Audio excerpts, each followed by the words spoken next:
Assalamualaikum warahmatullahi wabarakatuh. Salam sejahtera untuk kita semua dan salam merdeka belajar. Perkenalkan, nama saya Rafiantika Megahnia Prihandini. Saya adalah salah satu dosen di program studi Pendidikan Matematika Fakultas Keguruan dan Ilmu Pendidikan Universitas Jember.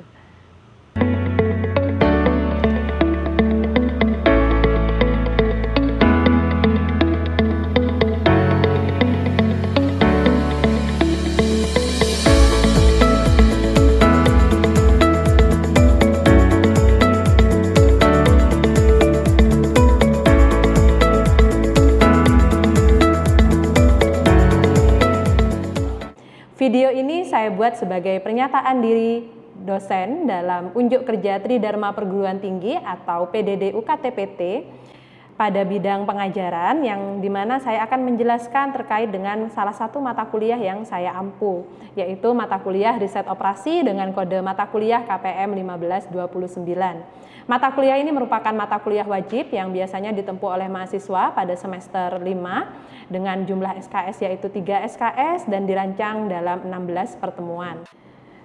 Tujuan mata kuliah ini adalah untuk memberikan pemahaman mendalam kepada mahasiswa tentang konsep dasar riset operasi termasuk program linier dan metode penyelesaiannya, program bilangan cacah serta program non-linier. Mahasiswa nanti juga akan mempelajari terkait teori permainan dan teori antrian dengan fokus pada aplikasi praktis dalam kehidupan sehari-hari khususnya pada bidang pendidikan dan lingkungan. Dengan demikian diharapkan mahasiswa mampu mengidentifikasi, merumuskan, serta menyelesaikan berbagai masalah kompleks menggunakan teknik riset operasi serta mengaplikasikan pengetahuan ini untuk pengambilan keputusan yang lebih baik dan efisien. Kami menerapkan kurikulum outcome based education di mana hal ini mencerminkan dukungan kami terhadap kebijakan Merdeka Belajar Kampus Merdeka atau MBKM. Capaian pembelajaran lulusan program studi yang dibebankan pada mata kuliah riset operasi terdapat 4 CPL. Yang pertama yaitu CPL 4 menunjukkan sikap bertanggung jawab atas pekerjaan di bidang keahliannya secara mandiri dengan menginternalisasi nilai, norma, dan etika akademik. CPL 11 yaitu menganalisa objek matematika sebagai dasar berpikir matematis. CPL 6 yaitu menerapkan pemikiran logis, kritis, sistematis, dan inovatif dengan menunjukkan kinerja mandiri, bermutu, dan terukur dalam konteks pengembangan atau implementasi IPTEX. CPL yang keempat yaitu CPL 10 merancang pembelajaran matematika dengan menggunakan teknologi informasi dan komunikasi yang berorientasi kecakapan hidup, thinking skill, social skill, academic skill, dan vocational skill. Adapun CPMK yaitu capaian pembelajaran mata kuliah yaitu terdapat 4 CPMK. CPMK yang pertama menginternalisasi nilai-nilai akademik, norma, dan etika dalam pemodelan masalah kehidupan sehari-hari ke dalam model optimasi riset operasi. CPMK yang kedua yaitu menganalisa konsep riset operasi yang diperlukan untuk pemecahan masalah di bidang pendidikan dan lingkungan. CPMK yang ketiga yaitu memodelkan masalah sehari-hari menjadi model optimasi riset operasional secara sistematis dan logis. Dan CPMK yang keempat yaitu merancang dan melaksanakan penelitian untuk menghasilkan alternatif pemecahan masalah di bidang pendidikan dan lingkungan melalui kegiatan mini riset. Adapun CPMK ini terbagi menjadi beberapa sub CPMK. CPMK yang pertama yaitu terbagi menjadi 4 sub CPMK. Mahasiswa dapat menjelaskan konsep dasar model matematika riset operasi secara mandiri. Yang kedua yaitu mahasiswa dapat menyelesaikan persoalan program non-linier khususnya optimasi dengan satu variabel dan multivariabel baik tanpa kendala dan dengan kendala. Yang ketiga yaitu mahasiswa mampu memformulasikan permasalahan permainan sederhana dan menyelesaikannya, dan mahasiswa dapat memformulasikan permasalahan antrian menjadi model matematika dan menyelesaikannya. Adapun sub CPMK dari CPMK 4 yaitu mahasiswa mampu mengaplikasikan riset operasi di bidang pendidikan dan lingkungan.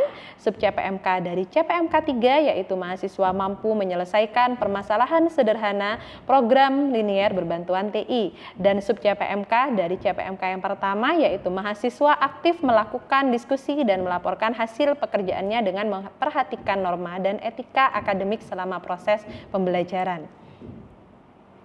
Adapun materi pembelajaran pada mata kuliah riset operasi yaitu terbagi menjadi 7 materi, yaitu konsep dasar riset operasi, konsep dasar program linier, bentuk umum program bilangan cacah, program non-linier, teori permainan, teori antrian, dan aplikasi riset operasi. Adapun kelulusan mahasiswa didasarkan pada ketercapaian CPL dan CPMK yang sudah saya sebutkan di awal, yaitu untuk CPMK pertama, prosentase penilaiannya yaitu 10%, di mana mahasiswa nanti akan dinilai melalui partisipasi di dalam diskusi kelas. Untuk CPMK 3, pengukurannya menggunakan LKM komputasi program linier dengan IT dengan prosentase sebesar 10%, CPMK 2 yaitu menggunakan UTS dengan prosentase sebesar 30%, CPMK 2 yaitu menggunakan tugas presentasi yaitu RTM 1 dengan prosentase 20%, dan CPMK 4 yaitu menggunakan RTM 2 dengan prosentase 30%.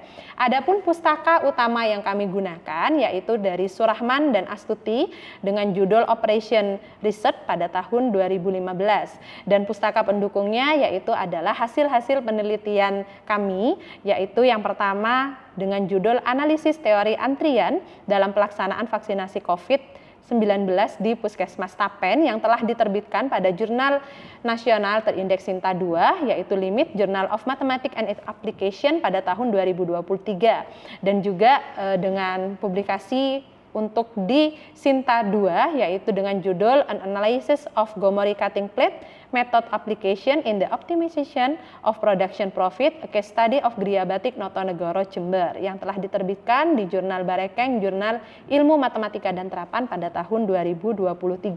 Adapun proses delivery, interaction, assessment yang telah kami lakukan untuk delivery seluruh bahan ajar yaitu perangkat pembelajaran mulai dari RPS, silabus, kontrak kuliah, materi ajar, PowerPoint, video pembelajaran, serta buku-buku referensi yang kami gunakan telah kami upload dan unggah di media manajemen pembelajaran atau MMP, bisa diakses melalui Sister yaitu Sistem Informasi Terintegrasi yang dikembangkan dengan model SSO. Adapun proses interaction-nya yaitu kami melakukan pembelajaran secara langsung yaitu tatap muka dan juga memaksimalkan pembelajaran daring sebesar 25%, dan kami juga melakukan diskusi serta tanya jawab pada proses pembelajaran tatap muka. Sedangkan untuk penambahan aktivitas yang ada di MMP kami memanfaatkan yaitu forum diskusi serta melalui WhatsApp group ataupun menggunakan video conference. Adapun asesmen yang telah kami gunakan yaitu kami sudah memiliki sistem yang merupakan proses untuk menilai ketercapaian CPL dan CPMK yang kita sebut sebagai SIPALU, Sistem Informasi Capaian Pembelajaran Lulusan, di mana nanti kami akan mengukur ketercapaian masing-masing mahasiswa untuk masing-masing CPL dan CPMK. Di mana proses asesmen ini yang kami gunakan yaitu melalui pemberian tugas terstruktur yang direncanakan berupa RTM, LKM, dan juga bisa menggunakan aktivitas assignment dan quizzes yang ada di MMP. Untuk masing-masing CPMK, pada CPMK pertama, saya menggunakan model pembelajaran direct instruction dan menggunakan metode diskusi serta tanya jawab yang dimulai dengan pendahuluan, inti, dan juga penutup. Proses interaksinya yaitu kami menggunakan model diskusi serta tanya jawab dan penilaiannya menggunakan partisipasi diskusi di dalam kelas.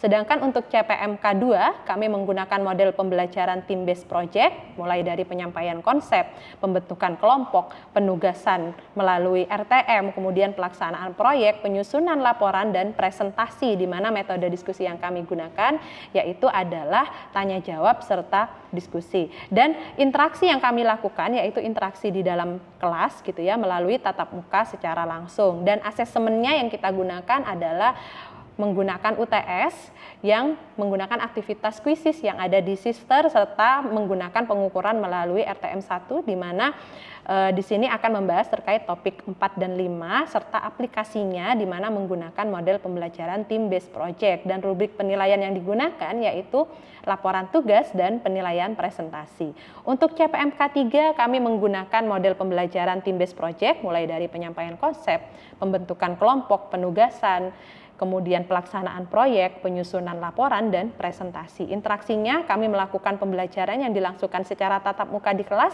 serta menyelenggarakan pembelajaran daring melalui video conference. Dan asesmen yang kami gunakan yaitu penilaian LKM dengan instrumennya adalah rubrik penilaian LKM.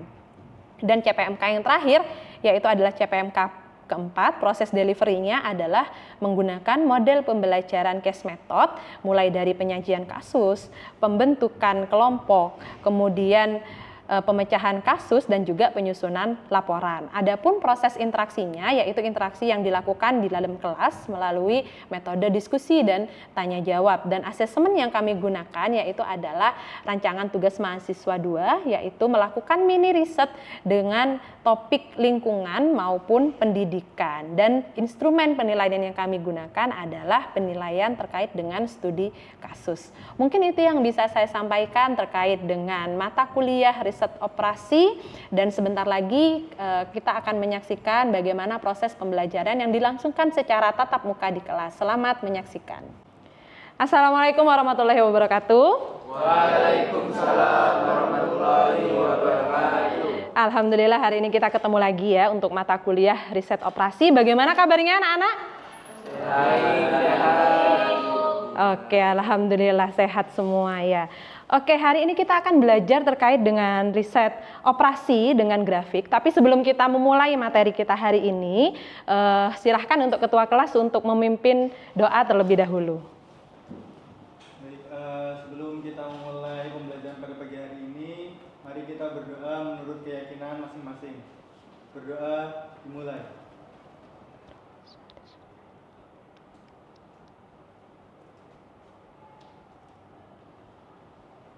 Berdoa selesai.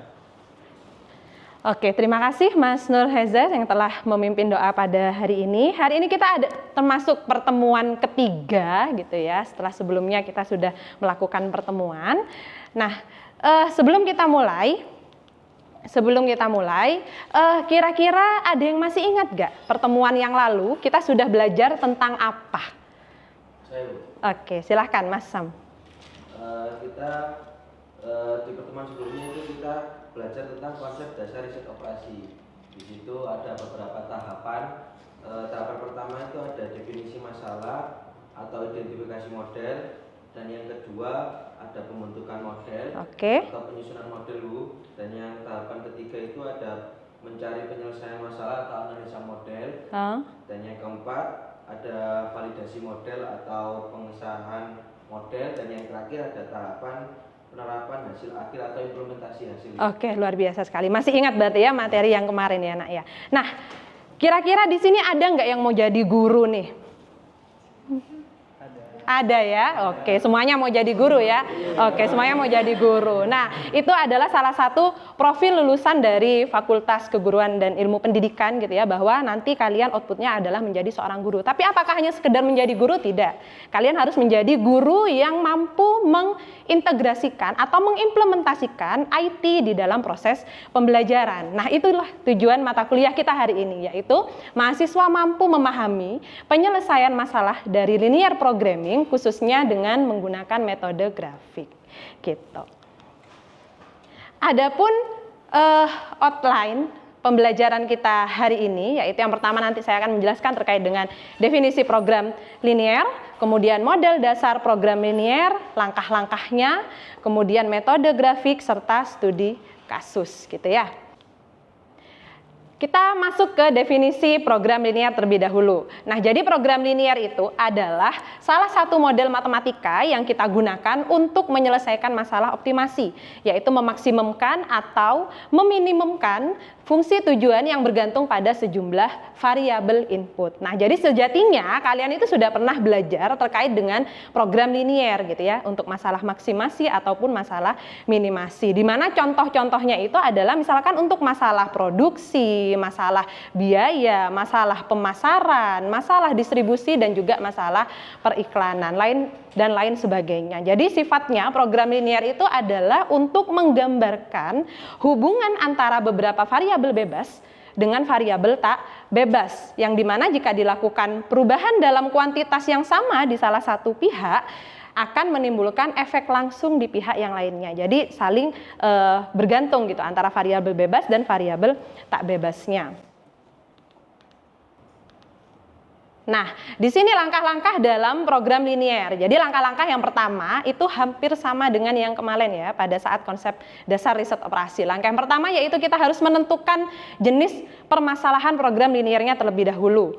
Lalu kita harus mendefinisikan peubah dulu gitu ya, peubah keputusan atau yang kita sebut sebagai decision variable.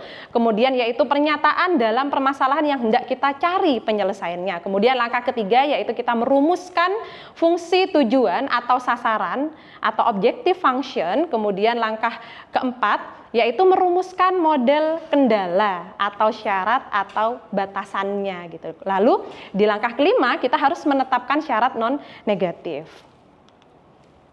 Nah, di sini saya akan menjelaskan step by step terkait dengan langkah-langkah dalam program linear gitu ya. Yang pertama kan tadi kita adalah menentukan jenis permasalahan program linear dulu gitu ya. Jadi kita harus menentukan dulu nih masalahnya maksimasi atau masalah minimasi gitu ya.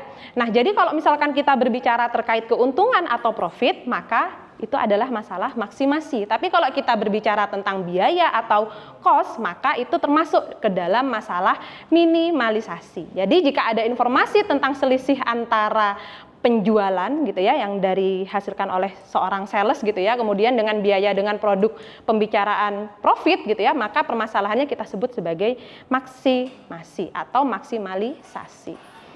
Oke, kemudian untuk yang kedua, kita harus mendefinisikan terlebih dahulu nih peubah keputusan gitu ya, yaitu pernyataan dalam permasalahan yang hendak kita cari penyelesaiannya. Nah, jadi yang harus kita perhatikan adalah banyaknya koefisien peubah keputusannya gitu ya, dalam mengidentifikasikan peubah keputusan. Jadi kalian selama ini kan pernah tuh waktu SMA belajar tentang Roni membeli 2 pensil, 3 buku. Nah, itu tidak boleh. X sama dengan pensil, Y sama dengan buku, itu tidak boleh, itu salah gitu ya. Jadi cara kita yang menetapkan yang betul itu adalah X, contohnya di sana X itu adalah banyaknya gitu ya, banyaknya kursi yang diproduksi. Jadi tidak boleh kita menuliskan hanya kursi, pensil gitu, tidak boleh, itu salah gitu ya. Oke, selanjutnya langkah yang ketiga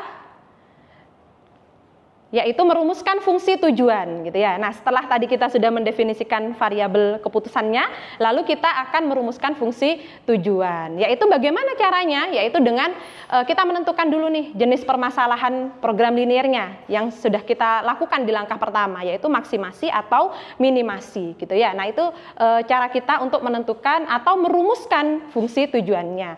Apabila peubah keputusannya itu terdefinisi dengan jelas gitu ya. Nah, jadi langkah kedua itu harus jelas dulu, maka untuk menentukan fungsi tujuannya itu akan mudah untuk dilakukan. Kemudian langkah yang keempat yaitu kita merumuskan model kendala atau syarat batasan atau constraint gitu ya. Jadi kendalanya gitu ya. Jadi kendala-kendalanya apa saja nih yang ada di dalam permasalahan tersebut. Jadi ada beberapa pendekatan, yaitu pendekatan ruas kanan, kemudian ada pendekatan ruas kiri. Jadi pendekatan ruas kanan itu apabila kendalanya itu tunggal gitu ya. Kalau kendalanya hanya satu nih, misalkan kita memproduksi bakso gitu ya, kendalanya hanya di bahan baku gitu ya, hanya satu gitu ya, itu berarti kita menggunakan pendekatan ruas kanan. Nah, maksimalisasi ruas kanan itu biasanya sering menyatakan total dari sumber daya yang ada gitu ya, total dari sumber daya yang ada. Adapun prosedurnya yaitu kita mengidentifikasi dulu nilai total, kemudian kita mengelompokkan peubah keputusan, kemudian kita menentukan koefisien dari setiap peubah keputusan. Lalu kalau masalah minimalisasi, kalau pendekatan ruas kanan yaitu kita menyatakan minimal sumber daya yang dibutuhkan gitu ya. Nah, jadi pertidaksamaannya berupa lebih besar sama dengan. Sedangkan kalau dari pendekatan ruas kiri ya kita semua nilai koefisien dari peubah keputusan itu kita susun dalam bentuk matriks gitu ya. Kalau pakai pendekatan ruas kiri, kita harus mengubah dulu ke dalam bentuk matriks, selalu kita mengidentifikasikan nilai-nilai ruas kanan tadi dan ditambahkan dengan tanda pertidaksamaan. Oke, nah tadi kita sudah bahas nih langkah-langkahnya. Sekarang kita masuk ke model dasar program linear. Nah, ini adalah model dasar program linear di mana ada fungsi tujuan dan juga ada fungsi kendala, dan juga jangan lupa di sini ada syarat non negatif. XJ lebih besar sama dengan 0 itu adalah syarat non-negatif. Nah, lalu metode grafik itu biasanya kita gunakan untuk menyelesaikan persamaan linier dua variabel, gitu ya, di mana karakteristiknya adalah masalah program linier dengan dua variabel itu bisa kita selesaikan dengan metode grafik. Nah, pada prakteknya tidak mungkin metode grafik ini memang jarang kita gunakan, gitu ya, karena hanya untuk dua variabel. Karena pada penerapannya itu permasalahan itu pasti lebih dari dua variabel, gitu ya. Cuman metode grafik ini kita gunakan untuk memberikan pemudahan, gitu ya, atau memberikan pemahaman terkait dengan pengertian-pengertian yang akan timbul di dalam program linier, gitu ya. Nah, kita langsung ke contoh permasalahan. Bu Raffi ada contoh permasalahan, lalu bagaimana cara kita menyelesaikannya dengan metode grafik menggunakan GeoGebra, gitu ya. Oke, saya langsung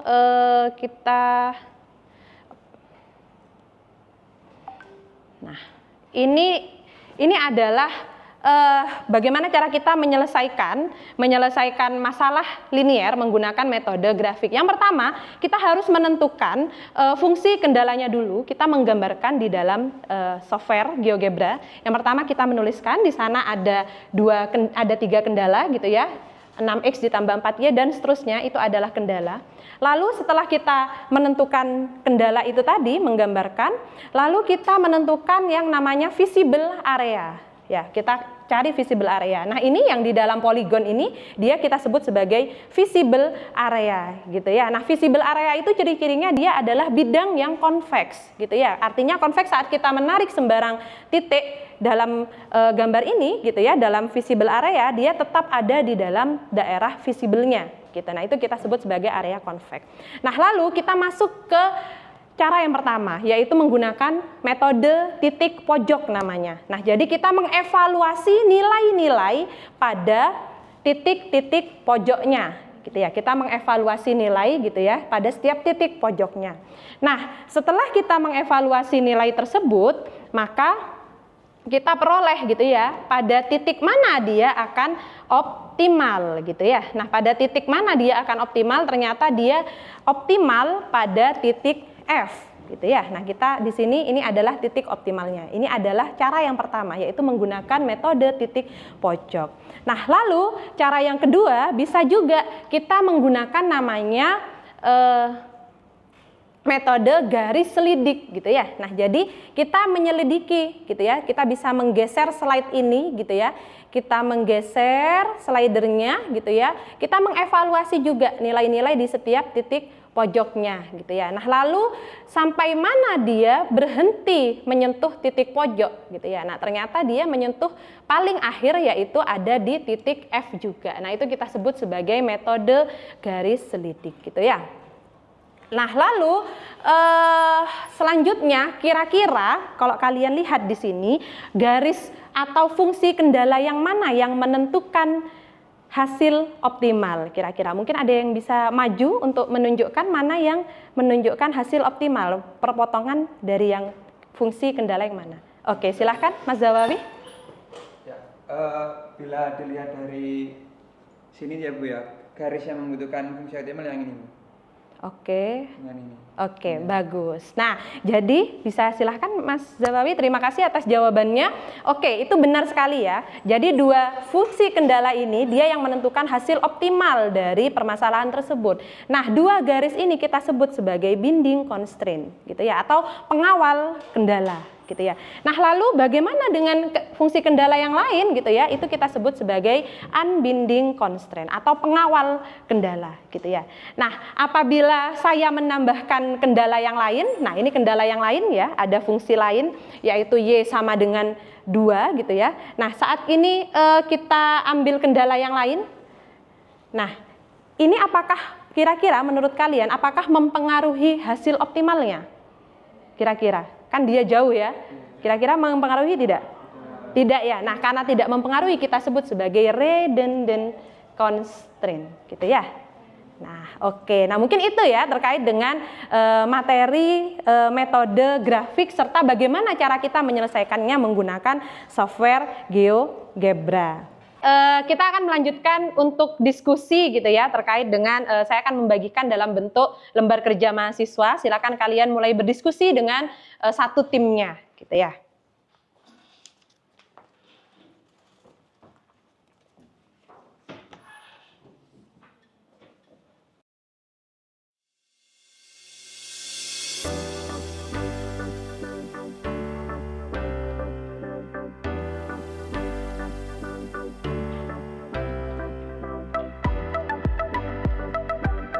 Oke, kalian tadi sudah berdiskusi ya terkait dengan permasalahan yang saya berikan dalam LKM. Nah, sekarang kira-kira siapa nih kelompoknya yang mau untuk memaparkan hasil diskusinya? Silahkan. Mungkin saya, Bu, boleh. Oke, silahkan Mbak Angel dan tim. Baik, sebelumnya pertama kami dari kelompok 1 akan memaparkan hasil kerja dari kelompok kami. Nah, sesuai dengan apa yang sudah diberikan atau dipaparkan dari Bu Raffi, kita sudah mencoba di aplikasi GeoGebra. Nah, di sini kita sudah mendapatkan hasilnya.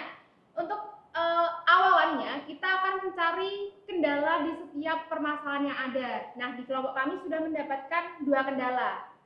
Kendala yang pertama A dan B. Selanjutnya, setelah mendapatkan kendala, kita akan mencari grafiknya untuk menentukan daerah mana sih yang disebut visible area. Nah, dari GeoGebra sudah kita ketahui bahwasanya visible areanya itu yang ada pada bawah garis atau yang berwarna biru. Ya, teman-teman, sama nggak? Sama ya. Nah, selanjutnya kita evaluasi nih, kan ada nih perpotongan di setiap titik. Selanjutnya kita evaluasi untuk titik D yang pertama. Kita sudah menemukan bahwasanya di titik D itu daerahnya 10.000, sedangkan di titik C kita dapatkan 12.000. Nah, di titik G kita menemukan 12.000. Nah, di sini sudah kita ketahui bahwasanya daerah optimalnya itu apa aja sih? Nah, di sini kita dapatkan daerah optimalnya itu ada 2. Oke. Jadi seperti itu, Bu.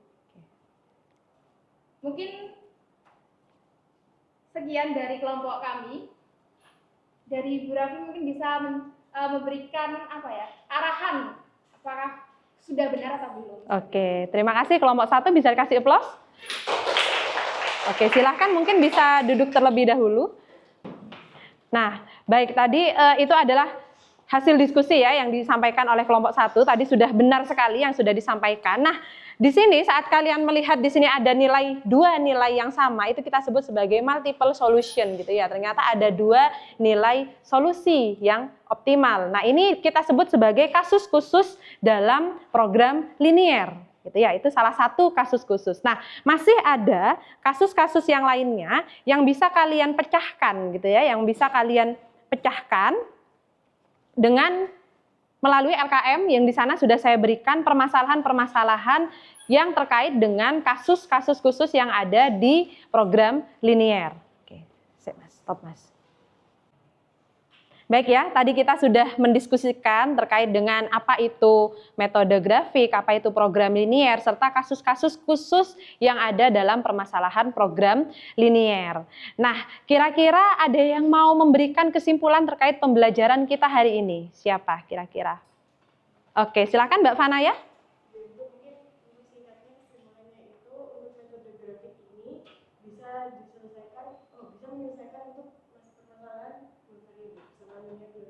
Oke, gitu ya. Terima kasih Mbak Fanaya. Nah, jadi kita hari ini sudah belajar terkait dengan metode grafik, kemudian kasus khususnya dan lain sebagainya. Nah, untuk aktivitas berikutnya gitu ya, untuk pertemuan kita yang keempat, kita akan membahas terkait dengan permasalahan linear, program linear untuk yang variabelnya lebih dari 2. Nah, kalau hari ini kita belajar 2, maka kalau yang lebih dari 2 kita menggunakan metode apa nih Bu? Kita tidak menggunakan metode grafik lagi, tapi menggunakan yang namanya metode simplex. Begitu ya. Terima kasih atas kehadiran kalian hari ini. Mudah-mudahan pembelajaran kita hari ini bisa bermanfaat. Kita akhiri dengan bacaan hamdalah. Tetap semangat dan saya akhiri. Wassalamualaikum warahmatullahi wabarakatuh.